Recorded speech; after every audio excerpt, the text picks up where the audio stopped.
ಧರ್ಮೋಪದೇಶಕಾಂಡ ಅಧ್ಯಾಯ 32. ಅವರು ಆಲೋಚನೆಯಿಲ್ಲದ ಜನರು, ಅವರಿಗೆ ಸ್ವಲ್ಪವಾದರೂ ವಿವೇಕವಿಲ್ಲ. ಅವರಿಗೆ ಜ್ಞಾನವಿದ್ದರೆ ಈ ಸಂಗತಿಗಳನ್ನೆಲ್ಲ ಗ್ರಹಿಸುತ್ತಿದ್ದರು. ತಮಗೆ ಅಂತ್ಯದಲ್ಲಿ ದುರವಸ್ಥೆ ಪ್ರಾಪ್ತವಾಗುವುದೆಂದು ತಿಳಿದುಕೊಳ್ಳುತ್ತಿದ್ದರು.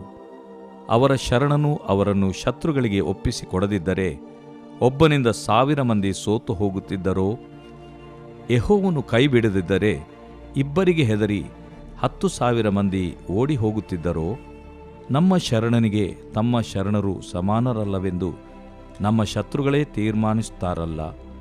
ಅವರು ಸೊದೋಮ್ಯರೆಂಬ ದ್ರಾಕ್ಷಾಲತೆಯ ಒಂದು ಬಳ್ಳಿಯಾಗಿದ್ದಾರೆ. ಅದು ಗೊಮೋರ ಪಟ್ಟಣದ ತೋಟಗಳಲ್ಲಿ ಬೆಳೆಯುವ ಜಾತಿ. ಅದರ ಹಣ್ಣಿನ ಗೊಂಚಲು ವಿಷ, ಅದರ ರಸ ಸರ್ಪವಿಷದಂತೆ ಮರಣಕರವಾದದ್ದು. ಇದನ್ನೆಲ್ಲ ಮುದ್ರೆ ಹಾಕಿ ನನ್ನ ಉಗ್ರಾಣದಲ್ಲಿಟ್ಟುಕೊಂಡಿದ್ದೇನೆ. ಪ್ರತೀಕಾರ ಮಾಡಿ ಮುಯ್ಯಿಗೆ ಮುಯ್ಯಿ ತೀರಿಸುವುದು ನನ್ನ ಕೆಲಸ. ಅವರು ಜಾರಿ ಬೀಳುವ ಸಮಯ ಬರುವುದು, ಅವರಿಗೆ ಆಪತ್ಕಾಲವು ಸಮೀಪಿಸಿತು. ಅವರಿಗೋಸ್ಕರ ಸಿದ್ಧವಾಗಿರುವ ದುರ್ಗತಿ ಬೇಗ ಬರುವುದು. ಆಗ ಯೆಹೋವನು ತನ್ನ ಜನರಿಗೋಸ್ಕರ ನ್ಯಾಯ ತೀರಿಸುವನು. ಪರತಂತ್ರರಾಗಲಿ ಸ್ವತಂತ್ರರಾಗಲಿ ಅವರೆಲ್ಲರೂ ನಿರಾಶ್ರಯರಾಗಿ ನಿಶ್ಶೇಷರಾದದ್ದನ್ನು ಆತನು ತಿಳಿದಾಗ ತನ್ನ ಸೇವಕರಾದ ಅವರ ವಿಷಯದಲ್ಲಿ ಪಶ್ಚಾತ್ತಾಪ ಪಡುವನು. ಯೆಹೋವನು ಅವರ ವಿಷಯದಲ್ಲಿ ಹೇಳುವುದೇನೆಂದರೆ, ಅವರು ಪೂಜಿಸುತ್ತಿದ್ದ ದೇವರುಗಳು ಎಲ್ಲಿ ಹೋದರು? ಅವರು ಆಶ್ರಯಿಸಿಕೊಂಡಿದ್ದ ಶರಣನು ಎಲ್ಲಿದ್ದಾನೆ? ಅವರ ನೈವೇದ್ಯಗಳ ಕೊಬ್ಬನ್ನು ತಿಂದು ಅವರು ಸಮರ್ಪಿಸಿದ ಪಾನದ್ರವ್ಯಗಳನ್ನು ಕುಡಿದ ದೇವತೆಗಳು ಎಲ್ಲಿ? ಅವರೇ ನಿಮ್ಮ ಸಹಾಯಕ್ಕೆ ಬರಲಿ, ಅವರೇ ನಿಮ್ಮನ್ನು ಕಾಯಲಿ. ನಾನೊಬ್ಬನೇ ದೇವರಾಗಿರಲಾಗಿ ನನ್ನ ವಿನಾ ಯಾವ ದೇವರೂ ಇಲ್ಲವೆಂದು ಈಗಲಾದರೂ ತಿಳಿದುಕೊಳ್ಳಿರಿ. ಬದುಕಿಸುವವನು ಕೊಲ್ಲುವವನು ನಾನೇ, ಗಾಯಪಡಿಸುವವನು ವಾಸಿ ಮಾಡುವವನು ನಾನೇ. ನನ್ನ ಕೈಯಿಂದ ತಪ್ಪಿಸಶಕ್ತನು ಯಾವನೂ ಇಲ್ಲ. ನಾನು ಆಕಾಶದ ಕಡೆಗೆ ಕೈಯೆತ್ತಿ ನಾನು ಸದಾಕಾಲ ಜೀವಿಸುವವನೆಂದು ಎಷ್ಟು ನಿಶ್ಚಯವೋ ಅಷ್ಟು ಖಂಡಿತವಾಗಿ ಪ್ರಮಾಣ ಮಾಡುವೆನು. ಏನೆಂದರೆ, ಥಳಥಳಿಸುವ ನನ್ನ ಕತ್ತಿಯನ್ನು ನಾನು ಹದಮಾಡಿ ನ್ಯಾಯವನ್ನು ಸ್ಥಾಪಿಸುವುದಕ್ಕೆ ಮುಂಗೊಂಡಾಗ ನನ್ನ ಶತ್ರುಗಳಿಗೆ ಮುಯ್ಯಿ ತೀರಿಸುವೆನು. ನನ್ನನ್ನು ದ್ವೇಷಿಸಿದವರಿಗೆ ಪ್ರತಿದಂಡನೆ ಮಾಡುವೆನು. ನನ್ನ ಬಾಣಗಳು ರಕ್ತವನ್ನು ಕುಡಿದು ಮತ್ತವಾಗುವವು. ನನ್ನ ಕತ್ತಿಯು ಕೊಲ್ಲಲ್ಪಟ್ಟವರ ಮತ್ತು ಸೆರೆ ಹಿಡಿದವರ ರಕ್ತ ಮಾಂಸಗಳನ್ನು ಭಕ್ಷಿಸಿ ಶತ್ರುಗಳಲ್ಲಿರುವ ವೀರರ ತಲೆಗಳನ್ನು ಚೆಂಡಾಡುವುದು ಎಂಬುದೇ. ಜನಾಂಗಗಳಿರ, ದೇವರ ಜನರನ್ನು ಹೊಗಳಿರಿ. ತನ್ನ ಸೇವಕರ ರಕ್ತವನ್ನು ಚೆಲ್ಲಿದ ಶತ್ರುಗಳಿಗೆ ಯೆಹೋವನು ಪ್ರತಿದಂಡನೆ ಮಾಡುತ್ತಾನೆ, ಅವರಿಗೆ ಮುಯ್ಯಿ ತೀರಿಸುತ್ತಾನೆ.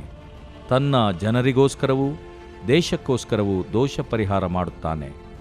ಮೋಶೆಯೂ ನೂನನ ಮಗನಾದ ಯೆಹೋಶುವನು ಈ ಪದ್ಯದ ಮಾತುಗಳನ್ನೆಲ್ಲ ಜನರಿಗೆ ಕೇಳಿಸುವಂತೆ ಹೇಳಿದರು. ಮೋಶೆ ಈ ಮಾತುಗಳನ್ನೆಲ್ಲ ಇಸ್ರಾಯೇಲ್ಯರಿಗೆ ಹೇಳಿ ಮುಗಿಸಿದ ನಂತರ ಅವರಿಗೆ, ನಾನು ಈಗ ನಿಮಗೆ ಹೇಳಿದ ಎಚ್ಚರಿಕೆಯ ಮಾತುಗಳನ್ನೆಲ್ಲ ಮನಸ್ಸಿನಲ್ಲಿಟ್ಟುಕೊಳ್ಳಿರಿ ಮತ್ತು ನಿಮ್ಮ ಸಂತತಿಯವರಿಗೆ ಈ ಧರ್ಮಶಾಸ್ತ್ರದ ನಿಯಮಗಳನ್ನು ಅನುಸರಿಸಬೇಕೆಂದು ಆಜ್ಞಾಪಿಸಿರಿ. ಇದು ನಿರರ್ಥಕವೆಂದು ಭಾವಿಸಬಾರದು. ಇದರಿಂದ ನೀವು ಬಾಳುವಿರಿ.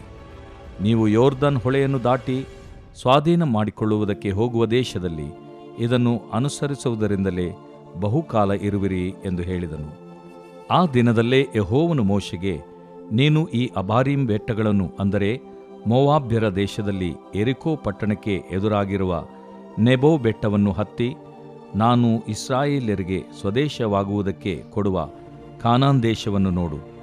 ಅನಂತರ ನಿನ್ನ ಅಣ್ಣನಾದ ಆರೋನನು ಹೇಗೆ ಹೋರೆಂಬ ಬೆಟ್ಟದಲ್ಲಿ ದೇಹವನ್ನು ಬಿಟ್ಟು ತನ್ನ ಪಿತೃಗಳಲ್ಲಿ ಸೇರಿದನೋ, ಹಾಗೆಯೇ ನೀನೂ ಈ ಬೆಟ್ಟದಲ್ಲಿ ದೇಹವನ್ನು ಬಿಟ್ಟು ಪಿತೃಗಳಲ್ಲಿ ಸೇರಬೇಕು. ನೀವಿಬ್ಬರೂ ಚಿನ್ ಅರಣ್ಯದಲ್ಲಿನ ಮೆರೀಬಾ ಕಾದೇಶಿನಲ್ಲಿ ನೀರು ಹೊರಟ ಸ್ಥಳದ ಬಳಿಯಲ್ಲಿ ಇಸ್ರಾಯೇಲ್ಯರ ಮಧ್ಯದಲ್ಲಿ ನನಗೆ ವಿರೋಧವಾಗಿ ದ್ರೋಹ ಮಾಡಿ ಅವರ ಮುಂದೆ ನನ್ನ ಗೌರವವನ್ನು ಕಾಪಾಡದೆ ಹೋದದರಿಂದ ನಾನು ಇಸ್ರಾಯೇಲ್ಯರಿಗೆ ಕೊಡುವ ದೇಶವನ್ನು ನೀನು ದೂರದಿಂದ ನೋಡಬಹುದೇ ಹೊರತು ಅದರಲ್ಲಿ ಪ್ರವೇಶಿಸಕೂಡದು ಎಂದು ಆಜ್ಞಾಪಿಸಿದನು. ದೇವರು ಪ್ರೀತಿಸುವ ಪ್ರೀತಿಯ ಬಿಗ್ ಜೆ ಟಿವಿ ಪ್ರಿಯ ವೀಕ್ಷಕರಿಗೆ ಕರ್ತನಾದ ಯೇಸು ಕ್ರಿಸ್ತನ ಹೆಸರಿನಲ್ಲಿ ಸ್ವಾಗತ ಬಯಸ್ತಿದ್ದೇವೆ. ಬನ್ನಿರಿ, ಇಂದು ನಾವು ದೇವರ ಅಮೂಲ್ಯವಾದ ವಾಕ್ಯವನ್ನು ಅಧ್ಯಯನ ಮಾಡಿಕೊಳ್ಳೋಣ. ದೇವರ ವಾಕ್ಯವು ಮಳೆಯಂಥದ್ದು, ದೇವರ ವಾಕ್ಯವು ಮಂಜಿನಂಥದ್ದು, ದೇವರ ವಾಕ್ಯವು ಒಂದು ಹಿತವನ್ನು, ಯಾಕಂದರೆ 32:2 ಹಿತವನ್ನು ಕೊಡುವಂಥದ್ದು. ಹಿತ. ದೇವರ ವಾಕ್ಯವು ನಮಗೆ ಬೆಳವಣಿಗೆಯನ್ನು ಕೊಡುವಂಥದ್ದು, ದೇವರ ವಾಕ್ಯವು ನಮಗೆ ದೇವರ ಮನಸ್ಸನ್ನು ಕೊಡುವಂಥದ್ದು, ದೇವರ ವಾಕ್ಯವು ನಮಗೆ ಅಭಿಷೇಕವನ್ನು ಕೊಡುವಂಥದ್ದು, ದೇವರ ವಾಕ್ಯವು ನಮಗೆ ಮಳೆ ಬಂದ ಮೇಲೆ ಫಲ ಬರ್ತದಲ್ಲ ಆ ರೀತಿಯಾಗಿ ಫಲ ಕೊಡುವಂಥದ್ದು ದೇವರ ವಾಕ್ಯ. ಆದ ಕಾರಣ ಪ್ರಿಯ ವೀಕ್ಷಕರೇ, ದೇವರ ವಾಕ್ಯಕ್ಕಾಗಿ ನಾವು ವಿನಿಯೋಗಿಸುವಾಗ, ಅದನ್ನು ನಾವು ಕಳೆಯುವಾಗ ಅದು ವೇಸ್ಟ್ ಅಲ್ಲ, ವ್ಯರ್ಥ ಅಲ್ಲ. ದೇವ್ರ ವಾಕ್ಯ ದೂರವಾಗಿ ಏನಿಲ್ಲ. ಮೋಶೆ ಈಗಾಗಲೇ ಇಸ್ರಾಯೇಲರಿಗೆ ಒಂದು ಮಾತು ಹೇಳಿದನು. ದೇವರ ವಾಕ್ಯವು ಧರ್ಮೋಪದೇಶ ಕಾಂಡ 30ನೇ ಅಧ್ಯಾಯ 11ನೇ ವಚನ, ದೇವರ ವಾಕ್ಯವು ಗ್ರಹಿಸುವುದಕ್ಕೆ ಕಷ್ಟವಾದದ್ದು ಅಲ್ಲ. God's word is not a word that is difficult to understand. ಕೆಲವು ಪಾಸ್ವರ್ಡ್ಗಳಿದೆ. ಒಂದು ವೇಳೆ ಒಂದು ಕಂಪ್ಯೂಟರನ್ನು ಅಥವಾ ಮೊಬೈಲನ್ನು ಓಪನ್ ಮಾಡಬೇಕಂತ ಹೇಳಿದ್ರೆ, ಅದರ ಲಾಕ್ ಮಾಡಿಬಿಟ್ಟಿದ್ರೆ, ಅದರಲ್ಲಿ ಒಂದು ಪಾಸ್ವರ್ಡ್ ಹಾಕಿಬಿಟ್ಟಿದ್ರೆ ನಮ್ಗೆ ಗೊತ್ತಾಗಲ್ಲ. ದೇವರ ವಾಕ್ಯ ಕೂಡ ಹಾಗೆಯೇ. ದೇವರ ವಾಕ್ಯವನ್ನು ಅರ್ಥ ಮಾಡಿಕೊಳ್ಳುವಂಥ ಪಾಸ್ವರ್ಡ್ ಇದೆ. ಆ ಪಾಸ್ವರ್ಡ್ ಏನಂದರೆ ದೇವರಾತ್ಮನು ತಾನೇ. ಈ ಗ್ರಂಥವನ್ನು ಬರೆದಾತನು ತಾನೇ ನಮಗೆ ಸಹಾಯ ಮಾಡುವಾಗ ಅರ್ಥ ಆಗಿಬಿಡ್ತದೆ.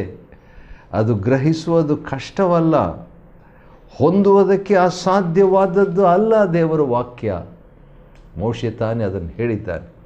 ಸರಿ, ಇಲ್ಲಿ 32ನೇ ಅಧ್ಯಾಯ ನಾವು ಅಧ್ಯಯನ ಮಾಡಿಕೊಳ್ಳುವಾಗ ಅದನ್ನು 2 ಭಾಗವನ್ನಾಗಿ ವಿಭಾಗಿಸಿ ಅಧ್ಯಯನ ಮಾಡಿಕೊಳ್ತಿದ್ದೇವೆ. ಆ ರೀತಿಯಾಗಿ ಮಾಡುವಂಥದ್ದು ನಮ್ಮ ಅನುಕೂಲವಷ್ಟೇ. ಮೋಶೆಯ ಹಾಡನ್ನು ನಾವು ಈ 32ನೇ ಅಧ್ಯಾಯದಲ್ಲಿ ನೋಡ್ತೇವೆ. 32ನೇ ಅಧ್ಯಾಯ 1ರಿಂದ 27 ವಚನಗಳು ಮೊದಲನೇ ಭಾಗ. ಅದನ್ನು ಈಗಾಗಲೇ ಅಧ್ಯಯನ ಮಾಡಿಕೊಂಡಿದ್ವಿ. ಅದರಲ್ಲಿ ದೇವರ ಬಗ್ಗೆ ಏನಿದೆ ಅಂತ ಹೇಳ್ಬಿಟ್ಟು ನಾವು ನೋಡುವಾಗ, ದೇವರು ನಮ್ಮ ದೇವರಾಗಿದ್ದಾನೆ. ದೇವರು ನಮಗೆ ಶರಣನಾದ ದೇವರಾಗಿದ್ದಾನೆ. ದೇವರು ನಮ್ಮ ಆಶ್ರಯ ದುರ್ಗವಾಗಿದ್ದಾನೆ. ದೇವರು ಪರಾತ್ಪರನಾದ ದೇವರಾಗಿದ್ದಾನೆ. ಧರ್ಮೋಪದೇಶ ಕಾಂಡ 32, 3, 4, 6, 8 ವಚನಗಳಲ್ಲಿ ಈ ಮಾತು, ಈ ಮೋಶೆಯ ಹಾಡಿನಲ್ಲಿ ದೇವರು ಕೇಂದ್ರಿತವಾದ ವ್ಯಕ್ತಿ, ದೇವರೇ ಹೀರೋ. ಮತ್ತು ಇದಕ್ಕೆಲ್ಲ ಕಾರಣ ಏನಂತ ಹೇಳಿದರೆ, ಹೌದು, ದೇವರು ಆತನು ಮಹತ್ ಕಾರ್ಯಗಳನ್ನು ಮಾಡಿದನು, ತನ್ನ ಜನರಿಗೆ ಶಿಕ್ಷೆ ಕೊಟ್ಟನು. ಆದರೆ ಅವರನ್ನು ಪರಾಮರಿಸಿ, ಪ್ರೀತಿಯಿಂದ ಆವರಿಸಿ, ಪರಾಮರಿಸಿ, ಪ್ರೀತಿಸಿ, ಪ್ರೀತಿಯಿಂದ ಆವರಿಸಿಕೊಂಡು 32ನೇ ಅಧ್ಯಾಯ 10ನೇ ವಚನ, ಕಣ್ಣು ಗುಡ್ಡಿನಂತೆ ಕಾಪಾಡಿದಂತೆ. ಕಣ್ಣಿನ ಗುಡ್ಡಿನಂತೆ ದೇವರು ನಮ್ಮನ್ನು ಕಾಪಾಡುವಾತನಾಗಿದ್ದಾನೆ. ಒಂದು ದೃಷ್ಟಾಂತವನ್ನು ಮೋಶೆ ಕೊಡ್ತಾನೆ, ಯಾವ ರೀತಿಯ ಕಾಪಾಡಿದಂತೆ. ಹದ್ದು ತನ್ನ ಮರಿಗಳನ್ನು ಗೂಡಿನೊಳಗಿಂದ ಹೊರಡಿಸಿ ಅವುಗಳ ಬಳಿಯಲ್ಲಿ ಹಾರಾಡುವಂತೆ ಯೆಹೋವನು ತನ್ನ ರೆಕ್ಕೆಗಳನ್ನು ಚಾಚಿ ಇಸ್ರಾಯೇಲರನ್ನು ಆತುಕೊಂಡಂತೆ ಮಾಡಿದನಂತೆ. ಕೆಲವು ಸಾರಿ ಈ ಹದ್ದು ಏನು ಮಾಡಿಬಿಡ್ತದೆ, ಮರಿ ಹಾರುವುದಕ್ಕೆ ಹೇಗೆ ಕಲಿಸ್ತದೆ ಅಂದರೆ, ತನ್ನ ಮೇಲೆ ಆ ಮರಿಯನ್ನು ತಕ್ಕೊಂಡು ಹಾಗೇ ಹೋಗಿ ಮೇಲಕ್ಕೆ ಹೋದ ಮೇಲೆ ಹಾಗೆ ಬಿಟ್ಬಿಡ್ತದಂತ್ರಿ. ಬಿಟ್ಬಿಟ್ಟಾಗ ಆ ಮರಿ ಇದುವರೆಗೆ ತಾಯಿ ಮೇಲೆ ಆತ್ಕೊಂಡಂಥ ಆ ಮರಿ ಇದ್ದಕ್ಕಿದ್ದಂತೆ ಏನು ಮಾಡ್ತದೆ, ಏನಿದು ತಾಯಿ ನನ್ನನ್ನು ಬಿಟ್ಬಿಟ್ಟಿದೆಯಲ್ಲ, ನಾನೇನು ಮಾಡಬೇಕಂತ ಹೇಳ್ಬಿಟ್ಟು ಹಾಗೆ ಅದು ಒದ್ದಾಡಿ ಹಾರಾಡುವುದಕ್ಕೆ ಕಲ್ತ್ಕೊಂಡ್ಬಿಡ್ತದೆ. ಒಂದು ವೇಳೆ ಭಾಳ ಒದ್ದಾಡ್ತಾ ಇದ್ದರೆ ಮರಿಯ ಕೆಳಗೆ ತಾಯಿ ಬಂದು ಅದನ್ನು ಹಿಡ್ಕೊಂಡ್ಬಿಡ್ತದೆ. ಒಂದು ವೇಳೆ ಆ ಮನಸ್ಸಿನೊಳಗೆ, ಆ ಮರಿಯ ಮನಸ್ಸಿನೊಳಗೆ ಸ್ವಲ್ಪ ಒಂದು ಅರ್ಧ ನಿಮಿಷ ಹೋಗೋನ್ರಿ, ಆ ಮರಿ ಅಂದ್ಕೊಳ್ಬೋದು, ತಾಯಿ ನನ್ನನ್ನು ಕೈ ಬಿಟ್ಬಿಟ್ಟಿದ್ದಾಳೆ, ಚೆನ್ನಾಗಿ ನಾನು ಹೊತ್ಕೊಂಡಿದ್ಲು, ಇದ್ದಕ್ಕಿದ್ದಂತೆ ಅದು ಮೇಲೆ ಕರ್ಕೊಂಡೋಗಿ ಕೈ ಬಿಟ್ಟಿದ್ದು ಯಾಕೆ? ಇಲ್ಲ, ಮರಿಗೆ ಒಂದು ಎಕ್ಸಸೈಸ್ ಆಗಲಿ, ಮರಿ ಹಾರುವುದಕ್ಕೆ ಕಲಿತ್ಕೊಳ್ಳಿ, ಅದು ಒಂದು ಟ್ರೈನಿಂಗ್. ಆ ರೀತಿಯಾಗಿ ದೇವರು ಕೂಡ ಕೆಲವು ಸಾರಿ ಒಂದು ವಾಕ್ಯ ನನಗೆ ನೆನಪಿಗೆ ಬರ್ತಾ ಇದೆ. ಯೆಶಾಯನ ಗ್ರಂಥದಲ್ಲಿರುವಂಥ ಒಂದು ವಾಕ್ಯ, ಯೆಶಾಯ 54ನೇ ಅಧ್ಯಾಯ. ಅದರಲ್ಲಿ ಒಂದು ಮಾತಿದೆ, ಅದನ್ನು ಪ್ರಿಯ ವೀಕ್ಷಕರೇ ನಿಮಗೋಸ್ಕರವಾಗಿ ಓದ್ತೀನಿ. 54ನೇ ಅಧ್ಯಾಯ 7ನೇ ವಚನ. ಕ್ಷಣ ಮಾತ್ರ ನಿನ್ನನ್ನು ಬಿಟ್ಟಿದ್ದೇನು. ಕ್ಷಣ ಮಾತ್ರ ದೇವರು ನಮ್ಮನ್ನು ಬಿಟ್ಬಿಟ್ನಂತೆ. ಕ್ಷಣ ಮಾತ್ರ ನಿನ್ನನ್ನು ಬಿಟ್ಟಿದ್ದೇನು. ಅಷ್ಟಕ್ಕೆ ಅದು ಇದು ಬಿಟ್ಟಿದರೆ ನಮ್ಗೆ ಕಷ್ಟ ಆಗ್ತಿತ್ತು. ಆದರೆ ಒಂದು ಕಾಮ ಇದೆ, ಮುಂದೆ ಏನಿದೆ, ಮಹಾಕೃಪೆಯಿಂದ ಸೇರಿಸಿಕೊಳ್ಳುವೆನು. ಹೌದು, ದೇವರು ಕೆಲವು ಸಾರಿ ಕ್ಷಣ ಮಾತ್ರ ನಮ್ಮನ್ನು ಬಿಟ್ಟಿರುವಂಥ ಅನುಭವ, ಅಥವಾ ತಾಸು, ಒಂದು ದಿನ, ಕೆಲವು ಕಾಲ, ಸ್ವಲ್ಪ ಕಾಲ ಬಿಟ್ಟಂಥ ಅನುಭವ. ಆದರೆ ಆತನು ಮಹಾಕರುಣೆಯಿಂದ ಯಾವ ರೀತಿಯಾಗಿ ಹದ್ದಿನ ಮರಿ ಹಾರಾಡ್ತಾ ಇರುವಾಗ, ಒದ್ದಾಡ್ತಾ ಇರುವಾಗ, ಕಲಿಯುತ್ತಾ ಇರುವಾಗ, ಟ್ರೈನಿಂಗ್ ಹೊಂದುತ್ತಾ ಇರುವಾಗ ತಕ್ಷಣ ಬಂದು ಮರಿಯನ್ನು ಅದು ಹಿಡ್ಕೊಂಡು ಕಾಪಾಡಿ ನಡೆಸ್ತದೋ ಆ ರೀತಿಯಾಗಿ ರೆಕ್ಕೆಗಳನ್ನು ಚಾಚಿ, ದೇವರೊಂದು ಪಿಕ್ಚರ್ ಕೊಡ್ತಾ ಇದ್ದಾನೆ 32:11 ಯೆಹೋವನು ತನ್ನ ರೆಕ್ಕೆಗಳನ್ನು ಚಾಚಿ ದೇವಜನರನ್ನು ಹಿಡ್ಕೊಂಡಂತೆ ನಮ್ಮನ್ನು ಕೂಡ ಆ ರೀತಿಯಾಗಿ ನಡೆಸುವ ಆತನಾಗಿದ್ದಾನೆ. ಆತನು ಹುಟ್ಟಿಸಿದ ತಂದೆ, ಹೆತ್ತ ತಾಯಿಯಂತಿರುವ ದೇವರು. ಧರ್ಮೋಪದೇಶಕಾಂಡ 32:18 ಆತನು ಹುಟ್ಟಿಸಿದ ತಂದೆ, ಹೆತ್ತ ತಾಯಿಯಂತಿರುವ ದೇವರು.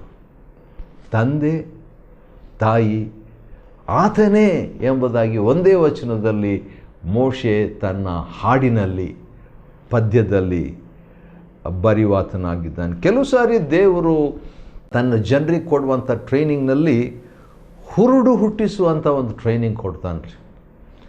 ಅನ್ಯ ಜನಾಂಗ, ನಾನು ಜನಾಂಗವಲ್ಲದವರ ಮೂಲಕವಾಗಿ ಅವರಲ್ಲಿ ಹುರುಡು ಹುಟ್ಟಿಸುವೆನು. ಕೆಲವು ಸಾರಿ ಅನ್ಯರಾದಂಥ ನಮ್ಮನ್ನು ಆಯ್ಕೆ ಮಾಡಿಕೊಂಡೋದ್ರಿಂದ ಅವರಲ್ಲಿ ಒಂದು ಆತ್ಮಿಕವಾದ, ಆರೋಗ್ಯಕರವಾದ ಹೊರಡು ಹುಟ್ಟಲಿ ಎಂಬುದಾಗಿ ಮಾಡುವಾತನು ನಮ್ಮ ದೇವರು. ಸರಿ, 32ನೇ ಅಧ್ಯಾಯ 28ರಿಂದ 52 ವಚನಗಳವರೆಗಿರುವಂಥ ಒಂದು ಮೋಶೆಯ ಹಾಡನ್ನು ನಾವು ಮುಂದುವರಿಸೋಣ. ಯಾಕಂತೇಳಿದ್ರೆ 28ನೇ ವಚನದಿಂದ 43 ವಚನಗಳವರೆಗೆ ಆ ಹಾಡು 2ನೇ ಭಾಗ ಇರುವಂಥದ್ದಾಗಿದೆ. ದೇವರಿಗೆ, ನಮ್ಮ ಶರಣನಿಗೆ ತಮ್ಮ ಶರಣರು ಸಮಾನರಲ್ಲ. ಅಂದರೆ ದೇವರ ಒಂದು ಅನುಪಮತ್ವ, the uniqueness of God has been described in this song. ಈ ಹಾಡಿನ 2ನೇ ಭಾಗದಲ್ಲಿ ಉದಾಹರಣೆಗೆ 39ನೇ ವಚನ, ನಾನೊಬ್ಬನೇ ದೇವರಾಗಿರಲಾಗಿ ನನ್ನ ವಿನಾ ಯಾವ ದೇವರು ಇಲ್ಲವೆಂದು ಈಗಲಾದರೂ ತಿಳಿದುಕೊಳ್ಳ್ರಿ. ಹೌದು, ದೇವರು ನಮ್ಮ ಸೃಷ್ಟಿಕರ್ತನು. ದೇವರು ನಮ್ಮ ಪತಿಯಾಗಿದ್ದಾನೆ. ಆದ ಕಾರಣ ನಾವು ಆತ್ಮಿಕವಾದ ಸತಿಯಾಗಿದ್ದೇವೆ ದೇವರಿಗೆ, ಮದುಮಗಳಾಗಿದ್ದೇವೆ, ಆತನು ಮದುಮಗನಾಗಿದ್ದಾನೆ. ಆದ ಕಾರಣ ನನ್ನ ಬಿಟ್ಟು ನಾನೊಬ್ಬನೇ ನಿನಗಿರಬೇಕು, ನನ್ನ ಬಿಟ್ಟು ಯಾರೂ ಇಲ್ಲ ಎಂಬಂಥ ಒಂದು ಸ್ಪಷ್ಟತೆಯನ್ನು, ಸ್ಥಿರತೆಯನ್ನು, ಪಾತಿವೃತ್ಯವನ್ನು ದೇವರು ನಮಗೆ ಪ್ರಕಟಿಸುವವನಾಗಿದ್ದಾನೆ. ಮತ್ತು ದೇವರ ಬಗ್ಗೆ ನಾವು ನೋಡುವಾಗ 39ನೇ ವಚನ, ಈ ಹಾಡಿನಲ್ಲಿ, ಮೋಶೆ ಹಾಡಿನಲ್ಲಿ ಒಂದು ಭಾಗ ಇದು, ದೇವರು ಬದುಕಿಸುವವನು ಪ್ರಾಣ ತೆಗೆಯುವವನು ಆಗಿದ್ದಾನೆ. ಯಾಕಂದರೆ ಆತನಿಗೆ ಹಕ್ಕಿದೆ. ಆತನ ಸೃಷ್ಟಿಕರ್ತನಲ್ಲ, ಸೃಷ್ಟಿಕರ್ತನಿಗೆ ಆ ಹಕ್ಕು, ಅಧಿಕಾರ ಇದ್ದೇ ಇದೆ. ಗಾಯಪಡಿಸುವವನು, ವಾಸಿ ಮಾಡುವವನು ನಾನೇ. ಒಂದು ವೇಳೆ ದೇವರೇ ಡೈರೆಕ್ಟಾಗಿ ಗಾಯಪಡಿಸ್ತಿದ್ರು, ಕೆಲವು ಮುಖಾಂತರಗಳಿಂದ ಗಾಯಪಡಿಸ್ಬೋದು, ಅನುಮತಿಸ್ಬೋದು.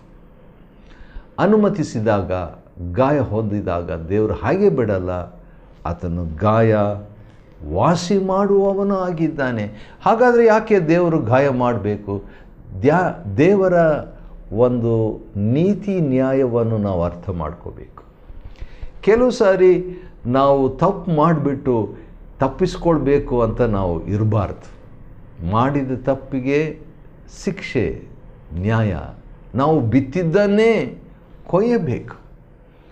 ಆಗ ಕೊಯ್ಯುವಂಥ ವೇಳೆಯಲ್ಲಿ ನಮಗೆ ಗಾಯ, ನೋವು, ಆದರೂ ಕೂಡ ವಾಸಿ ಮಾಡುವ ಆತನು ಆತನೇ, ಗಾಯ ಕಟ್ಟುವ ಆತನು ಆತನೇ ಆಗಿದ್ದಾನೆ.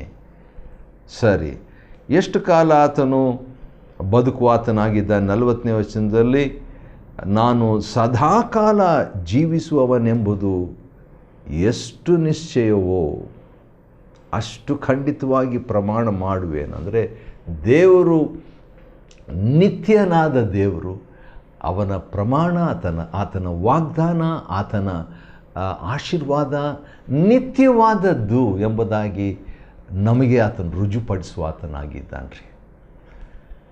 ಸರಿ, ಜನಾಂಗಗಳಿರ ದೇವರ ಜನರನ್ನು ಹೊಗಳಿರಿ ಎಂಬುದಾಗಿ 43ನೇ ವಚನದಲ್ಲಿ ಈ ಹಾಡು ಮುಕ್ತಾಯವಾಗ್ತದೆ. ಹೌದು, ಬರೆದಂಥ ಉದ್ದೇಶ ಏನು? ಈ ಹಾಡಿನ ಉದ್ದೇಶ ಇದು ಏನು ಸಾಮಾನ್ಯವಾದ ಹಾಡಲ್ಲ. ಈ ದೇವಜನರಿಗೆ ವಿರುದ್ಧವಾಗಿ ಸಾಕ್ಷಿಯಾಗಿ ಇರುವಂಥ ಹಾಡಿದು. ಯಾಕಂದರೆ ದೇವಜನರು ಮತ್ತೆ ಮತ್ತೆ ತಿರುಗಿ ಬೀಳ್ತಾರೆ ಎಂಬುದು ದೇವರಿಗೆ ಗೊತ್ತಿತ್ತು. ಆದ ಕಾರಣ ಇದೊಂದು ವಾರ್ನಿಂಗ್ ಆಗಿ, ಎಚ್ಚರಿಕೆಯಾಗಿ, ಅವ್ರಿಗೆ ವಿರುದ್ಧವಾಗಿ, ಅವರಿಗೆ ನೆನಪಿಗಾಗಿ ಅವತ್ತೇ ಅವ್ರು ಕಲಿಸಬೇಕಾಯಿತು, ಅವತ್ತೇ ಅವ್ರು ಕಲಿಬೇಕಾಯಿತು. ಕೆಲವು ಸಾರಿ ಸಾಂಗ್ ಪ್ರಾಕ್ಟೀಸ್ಗೆ, ಹಾಡಿನ ಪ್ರಾಕ್ಟೀಸ್ಗೆ ಮಾಡಿಕೊಳ್ಳುವಾಗ ಕೆಲವು ಸಾರಿ ಕೆಲವರು ಲೇಟಾಗಿ ಬರ್ತಾರೆ, ಕೆಲವರು ಹಾಡುವಾಗ ಅಪಸರವಾಗಿ ಬಿಡ್ತದೆ. ಆದರೆ 30 ಲಕ್ಷ ಜನರು ಆವತ್ತಿನ ದಿವಸ ಈ ಹಾಡನ್ನು ಕಲಿತ್ಕೊಂಡ್ರು. The biggest choir in the world, ಲೋಕದಲ್ಲಿ ಅತ್ಯಂತ ದೊಡ್ಡ ಒಂದು ಸಂಗೀತ ವೃಂದ, ಸಂಗೀತದ ಒಂದು ತಂಡ ಎಂಬುದಾಗಿ ನೋಡ್ತೇವೆ. ಮೋಶೆನೇ ಸಾಂಗ್ ಲೀಡರ್, ಮೋಶೆನೇ ಕವಿ, ಮೋಶೆನೇ ಈಗ ವರ್ಷಿಪ್ ಲೀಡರ್ ಆಗಿಬಿಟ್ಟಿದ್ದಾನೆ. ಹಾಡಿಬಿಟ್ಟು ತನ್ನಲ್ಲಿದ್ದಂಥ ಮರ್ಯಾದಂಥ ಈ ತಲಾಂತು ಹೊರಗೆ ಬಂತು. ದೇವರು ಮಾರ್ಗದರ್ಶನ ನೀಡುವಾಗ ಎಂಥವರು ಏನಾದರೂ ಮಾಡಲಿಕ್ಕೆ ಶಕ್ತರು. ಹೌದು, ಮೋಶೆ ಎಂಬ ಮಾತಿನ ಅರ್ಥ ಏನೆಂದರೆ ಸೆಳೆಯಲ್ಪಟ್ಟವನು, ಎಳೆಯಲ್ಪಟ್ಟವನು. ಇನ್ನೊಂದು ರೀತಿಯಿಂದ ತಪ್ಪಿಸಿಕೊಂಡವನು, ನೀರಿನಿಂದ ಅವನು ಸೆಳೆಯಲ್ಪಟ್ಟ, ನೀರಿನಿಂದ ಎಳೆಯಲ್ಪಟ್ಟ, ನೀರಿನಿಂದ ಅವನು ಕಾಪಾಡಲ್ಪಟ್ಟ. ಈಗ ಕಾಪಾಡಲ್ಪಟ್ಟವನು 30-60 ಲಕ್ಷ ಜನರನ್ನು ಕಾಪಾಡುವ ಆತನಾಗಿದ್ದಾನೆ. ಯಾಕೆ 30-60 ಅಂತ ಹೇಳಿದ್ರೆ ಮೊದಲು ಅವ್ರು ಬಂದಾಗ ಸುಮಾರು ಹತ್ತಿರ 30 ಲಕ್ಷ ಜನರಿದ್ದರು. ಆದರೆ ಮರುಭೂಮಿಯಲ್ಲಿ 40 ವರ್ಷದಲ್ಲಿ ಹಳೆಯ ಸಂತತಿಯವರು ಬಲ ಹೆಚ್ಚಿದರೆ 80 ಅಂತ ಹೇಳ್ಬಿಟ್ಟು ಅವರು ಮೃತಪಟ್ಟರು. ದಿನಕ್ಕೆ ಸುಮಾರು 300 ಶವ ಸಂಸ್ಕಾರಗಳು ಅರಣ್ಯದಲ್ಲಿ ಆ ರೀತಿಯಾಗಿದ್ದಾಗ ಸುಮಾರು ಇದ್ದಂಥ 30 ಲಕ್ಷ ವಿಶ್ವಾಸಿಗಳು, ಹಳೆಯ ತಲೆಮಾರುಗಳು ಗತಿಸಿದ ನಂತರ ಹೊಸದಾದಂಥ ಒಂದು ತಲೆಮಾರು ಇನ್ನೊಂದು 30 ಲಕ್ಷದಷ್ಟು, 60 ಲಕ್ಷ, 30 ಪ್ಲಸ್ 30 ಸುಮಾರು 60 ಲಕ್ಷ ಜನರ ನಾಯಕತ್ವವನ್ನು ವಹಿಸಿ ಈಗ ಹೊಸ ತಲೆಮಾರುಗಳಿಗೆ ದೇವರ ವಾಕ್ಯವನ್ನು ಕೊಟ್ಟು, ಮಳೆಯಾಗಿರುವಂಥ ದೇವರ ವಾಕ್ಯವನ್ನು ಕೊಟ್ಟು, ಮಂಜಿನಂತಿರುವಂಥ ದೇವರ ವಾಕ್ಯವನ್ನು ಕೊಟ್ಟು, ದೇವರನ್ನು ಕೇಂದ್ರೀಕರಿಸಿ ಈಗ ಮೋಶೆ ಹಾಡನ್ನು ಮುಗಿಸುವಾಗ ಜನಾಂಗಗಳಿರ 43ನೇ ವಚನ 32ನೇ ಅಧ್ಯಾಯ ಧರ್ಮೋಪದೇಶ ಕಾಂಡ. ದೇವರ ಜನರನ್ನು ಹೊಗಳಿರಿ. ಯಾಕೆ ಹೊಗಳ್ಬೇಕು? ಈ ಮೊಂಡತನವುಳ್ಳಂಥವರು ಅವಿಧೇಯರನ್ನು ನೋಡ್ರಿ, ಮೋಶೆ ಸಕಾರಾತ್ಮಕವಾದ ರೀತಿಯಲ್ಲಿ ಆ ಹಾಡನ್ನು ಮುಗಿಸ್ತಾನೆ. ಅದರ ಹಿಂದೆ ಯಾರು ಆ ರೀತಿಯಾಗಿ ಬರಿಬೇಕಂತ ಹೇಳ್ಕೊಟ್ಟಿದ್ದು? ದೇವರ ಈ ಹಾಡು ದೇವಜನರಿಗೆ ಒಂದು ರೀತಿಯಿಂದ ವಿರುದ್ಧವಾಗಿದ್ದರು. ದೇವರು ಅದನ್ನು ಹೇಗೆ ಮುಕ್ತಾಯ ಮಾಡ್ತಾನೆ ಅಂದರೆ ಪಾಸಿಟಿವ್ ನೋಟ್ನಿಂದ, ಸಕಾರಾತ್ಮಕವಾದ ಒಂದು ಮುಕ್ತಾಯ. ಏನಾದರೆ ಜನಾಂಗಗಳಿರ ಎಲ್ಲ ಜನರು ಯಾರನ್ನು ಹೊಗಳಬೇಕು? ದೇವರನ್ನು. ಹೌದು, ನಿಜ. ಆದರೆ ದೇವರು ಹೇಳ್ಕೊಡೋದು ಮೋಶೆಗೆ ಈ ಹಾಡಿನಲ್ಲಿ, ದೇವರ ಜನರನ್ನು ಹೊಗಳಿರಿ. ತನ್ನ ಸೇವಕರ ರಕ್ತವನ್ನು ಚೆಲ್ಲಿದ ಶತ್ರುಗಳಿಗೆ ಯೆಹೋವನು ಪ್ರತಿದಂಡನೆ ಮಾಡ್ತಾನೆ, ಅವರಿಗೆ ಮೊಯ್ ತೀರಿಸ್ತಾನೆ ಎಂಬಂಥ ತನ್ನ ಜನರಿಗೋಸ್ಕರ. ನೋಡ್ರಿ, ಬೇರೆ ಜನರಂತ ಹೇಳಿಲ್ಲ, ದೇವರು ಒಂದು ರೀತಿಯಿಂದ ಖುಷಿ, ಆತನಿಗೆ ಸಂತೋಷ, ಹೊಗಳಿಕೆ. ತನ್ನ ಜನರಿಗೋಸ್ಕರ, ತನ್ನ ದೇಶಕ್ಕೋಸ್ಕರವೂ ದೋಷ ಪರಿಹಾರ, ಒಳ್ಳೆಯದನ್ನು ಮಾಡ್ತಾನೆಂಬುದಾಗಿ ಆ ಹಾಡು ಮುಗಿತದೆ. ಸರಿ, ಮೋಶೆ ಹಾಡನ್ನು ನಾವು ಗಮನಿಸಿದ್ವಿ. ಮೋಶೆ ಹಾಡಿನ ಬಗ್ಗೆ ಇನ್ನೊಂದು ಮಾತು ನಾನು ಹೇಳಬೇಕಾದೇನಂತ ಹೇಳಿದ್ರೆ, ಒಂದು ವಾಕ್ಯ ನಿಮಗೆ ಓದ್ತೇನೆ ನಿಮಗೋಸ್ಕರವಾಗಿ, ಅದರಲ್ಲಿ ನಿಮ್ಗೆ ಅರ್ಥ ಆಗ್ಬೋದು. ಅದೇನೆಂದರೆ ಪ್ರಕಟಣೆ. ಮೋಶೆಗೂ ಪ್ರಕಟಣೆಗೆ ಏನು ಸಂಬಂಧ ಎಂಬುದಾಗಿ ನಾವು ಯೋಚಿಸ್ಬೋದು. ಆದರೆ ಪ್ರಕಟಣೆ 15ನೇ ಅಧ್ಯಾಯದಲ್ಲಿ ಒಂದು ಮಾತಿದೆ, ನಿಮಗಾಗಿ ಪ್ರಿಯ ವೀಕ್ಷಕರೇ ಓದ್ತೇನೆ, ಕೇಳಿಸ್ಕೊಡ್ರಿ. ಪ್ರಕಟಣೆ 15 ಮತ್ತು 3ನೇ ವಚನದಲ್ಲಿ ನಾವು ನೋಡುವಾಗ, ದೇವರ ದಾಸನಾದ ಮೋಶೆಯ ಹಾಡನ್ನು, ದೇವರ ದಾಸನಾದ, ಪ್ರಕಟಣೆ 15:3, ರೆವಲೇಷನ್ 15:3, ದೇವರ ದಾಸನಾದ ಮೋಶೆಯ ಹಾಡನ್ನು ಪ್ಲಸ್ ಯಜ್ಞದ ಕುರಿಯಾದಾತನ ಅಂದರೆ ಯೇಸು ಕ್ರಿಸ್ತನ ಹಾಡನ್ನು ಹಾಡಿದ್ರಂತೆ. ಯಾರು? ಕೆಲವು ಭಕ್ತಾದಿಗಳು ಈ ಎರಡು ಹಾಡನ್ನು ಆರಾಧನೆಗಾಗಿ ಉಪಯೋಗಿಸಿದ್ರು. ಹಾಗಾದರೆ ಪರಲೋಕದಲ್ಲಿ ಈ ಎರಡು ಹಾಡು ಇರ್ತದೆ, ಮೋಶೆಯ ಹಾಡು, ಯಜ್ಞದ ಕುರಿಯಾದ ಆತನ ಹಾಡು. ಆದ ಕಾರಣ ಇದು ಪ್ರಾಮುಖ್ಯವಾದಂಥ ಒಂದು ಹಾಡು. ಜನಾಂಗಗಳು ದೇವಜನರನ್ನು ಹೊಗಳುವಂಥ ಒಂದು ಹಾಡಾಗಿ ಇದು ಪರಲೋಕದಲ್ಲಿ ಇರಲು ಖಂಡಿತವಾಗಿ ಸಾಧ್ಯ. ಸರಿ, ದೇವರ ವಾಕ್ಯ ಮತ್ತೆ ಕನ್ಕ್ಲೂಡ್ ಮಾಡುವಾಗ ಮೋಶೆ ದೇವರ ವಾಕ್ಯದ ಬಗ್ಗೆ ಹೇಳ್ತಾನೆ. ದೇವರ ವಾಕ್ಯಕ್ಕೆ ನಮ್ಮ ಪ್ರತಿಕ್ರಿಯೆ ಏನಾಗಿರಬೇಕು? 7 ವಿಧವಾದ ಪ್ರತಿಕ್ರಿಯೆಯನ್ನು ದೇವರ ವಾಕ್ಯಕ್ಕೆ ನಾವು ಕೊಡಬೇಕು. ಏನದು? 46ನೇ ವಚನದಲ್ಲಿ ಧರ್ಮೋಪದೇಶ ಕಾಂಡ 32ನೇ ಅಧ್ಯಾಯ 46ನೇ ವಚನದಿಂದ 46-47ನೇ ವಚನದಲ್ಲಿ ನಾವು ನೋಡುವಾಗ ದೇವರ ವಾಕ್ಯವನ್ನು ಮನಸ್ಸಿನಲ್ಲಿ ಇಟ್ಕೊಳ್ರಿ. 2ನೇದು ಅದನ್ನು ಅನುಸರಿಸಿರಿ. 3ನೇದು ಅದನ್ನು ಆಜ್ಞಾಪಿಸಿರಿ. 4ನೇದು 47ನೇ ವಚನ, ಇದು ನಿರರ್ಥಕವೆಂದು ಭಾವಿಸಬಾರ್ದು. ಕೆಲವು ಸರಿ ಬೈಬಲ್ ಸ್ಟಡಿ ಮಾಡುವಾಗ, ಬೈಬಲ್ ಓದುವಾಗ ಇದು ವೇಸ್ಟ್ ಅಂದ್ಕೊಳ್ತೀವಿ. ಅದು ದೇವ್ರಿಗೆ ಗೊತ್ತು. ಇದೇನು ವ್ಯರ್ಥ, ಇದೇನದು ವಾಕ್ಯ ಓದ್ಕೊಳ್ಳೋದು, ಅಧ್ಯಯನ ಮಾಡೋದಂತೆ. ಆ ರೀತಿಯಾಗಿ 47ನೇ ವಚನ ದೇವರ ವಾಕ್ಯ ಅಧ್ಯಯನ ಮಾಡುವಾಗ, ಓದುವಾಗ, ಅದನ್ನು ನೆನಪಿಸುವಾಗ ಇದು ನಿರರ್ಥಕ, ಇದು ವೇಸ್ಟ್ ಎಂದು ಭಾವಿಸಬಾರದು. ಅದರಿಂದ ಹಾಗೆ ಅಂದ್ಕೊಂಡ್ರೆ ಪ್ರಯೋಜನ, ಭಾವಿಸಬಾರದು. ಇದರಿಂದ ನೀವು ಬಾಳಬೇಕು ದೇವರ ವಾಕ್ಯ. ಇದರಿಂದ ನಾವು ಅನುಸರಿಸುವುದರಿಂದ ಬಹುಕಾಲ ಬದುಕ್ತೇವೆ. ಆದ ಕಾರಣ ಈ ರೀತಿಯಾಗಿ ಧರ್ಮೋಪದೇಶ ಕಾಂಡ 32ನೇ ಅಧ್ಯಾಯ ದೇವರ ವಾಕ್ಯದಿಂದ ಮೋಶೆ ಮುಕ್ತಾಯ ಮಾಡ್ತಾನೆ. ವಾಕ್ಯದಿಂದ ಸ್ಟಾರ್ಟ್ ಮಾಡಿ ವಾಕ್ಯದಿಂದ ಆತನು ಮುಗಿಸುವ ಆತನಾಗಿದ್ದಾನೆ. 32ನೇ ಅಧ್ಯಾಯ ಧರ್ಮೋಪದೇಶ ಕಾಂಡ 28ರಿಂದ 52 ವಚನಗಳನ್ನು ಅಧ್ಯಯನ ಮಾಡಿಕೊಳ್ಳುವಂತೆ ದೇವರು ಕೊಟ್ಟ ಕೃಪೆಗಾಗಿ ಆತನಿಗೆ ಸ್ತೋತ್ರವಾಗಲಿ. ದೇವರು ನಿಮ್ಮನ್ನು ಆಶೀರ್ವದಿಸಲಿ.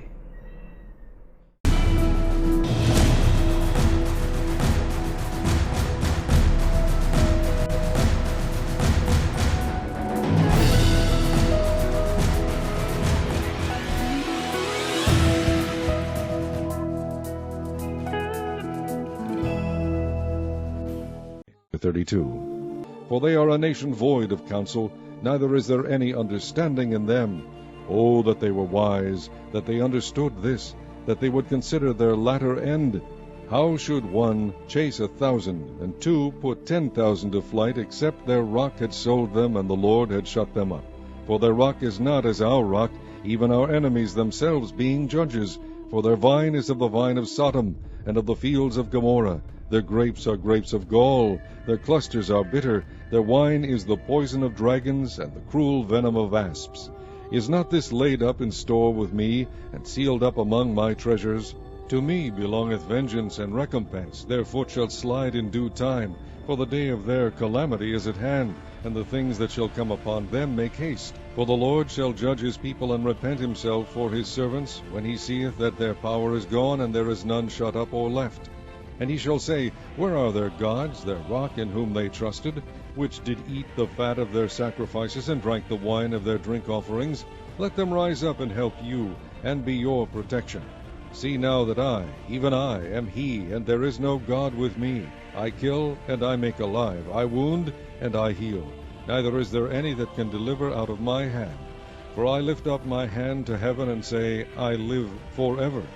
If I whet my glittering sword, and mine hand take hold on judgment, I will render vengeance to mine enemies, and will reward them that hate me. I will make mine arrows drunk with blood, and my sword shall devour flesh, and that with the blood of the slain and of the captive, from the beginning of revengers upon the enemy. Rejoice, O ye nations, with his people, for he will avenge the blood of his servants, and will render vengeance to his adversaries, and will be merciful unto his land and to his people. And Moses came and spake all the words of this song in the ears of the people, he and Hoshea the son of Nun. And Moses made an end of speaking all these words to all Israel.